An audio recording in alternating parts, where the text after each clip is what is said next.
Hey guys and gals, I hope you are having a wonderful day. For this discussion board, for the first question, what was something that you found particularly interesting about the PARS model? So, what interested me about the PARS model was on the eighth page in the PDF file when it started going down and breaking down all the different aspects within the grid and kind of how they look in counseling because up to that point I had read about it and it talked about the importance and value significance of it. But those examples of it being put into practice and how that would look made a lot more sense to me than what I had read up to that point. Something else that I thought was really interesting too that came up was it talked early on about the importance of processing um, instead of emphasizing activities with your group, which I can definitely see that being present in young counselors. And I like that it went down later on, I think after the activities, and it had actual processing questions included for each area within that grid. Um, and that just laid it out a little bit more and made things a little bit more clear for me. For the second question, how will you plan on using the model in your own work? So my track is student affairs and college counseling. And so that made this a little bit more challenging for me. Not greatly, but a little bit.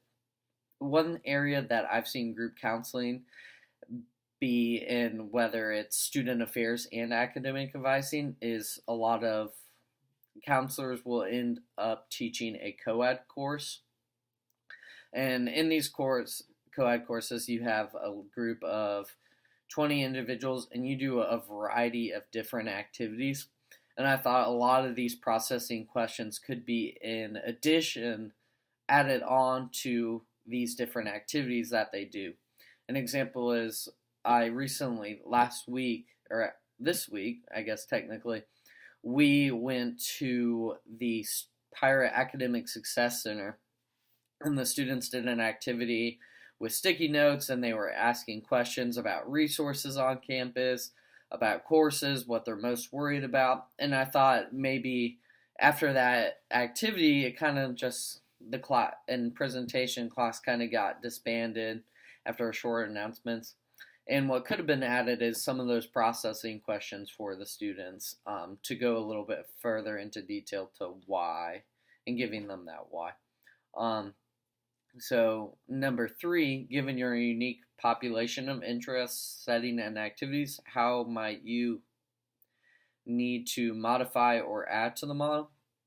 So, in career, student affairs and college counseling, in those co-ed courses, you definitely have a larger population size that you work with. And something that I didn't really see mentioned all that much was population size within the model and how that would work or change um, the way that these processing questions work. And I've said maybe just if it added a little bit more depth to that, because counseling a group of 20 plus individuals is a lot different than counseling a smaller population. Another area that I thought of is in Coad, you do a variety of different topics and activities. And there was a little bit of a PDF within the model that we read. It said, therefore, if members discuss a particular topic, it is important to the group process and may suggest the need to move the processing into a different stage of focus in the model. And since Coad, you change topics on a multiple times a week, and there's a whole bunch of different weeks throughout the semester, this would change a lot. And I wish that it maybe added a little bit more depth to how that looks like and when it might be more necessary or less necessary to change the process or the group process that you're working on.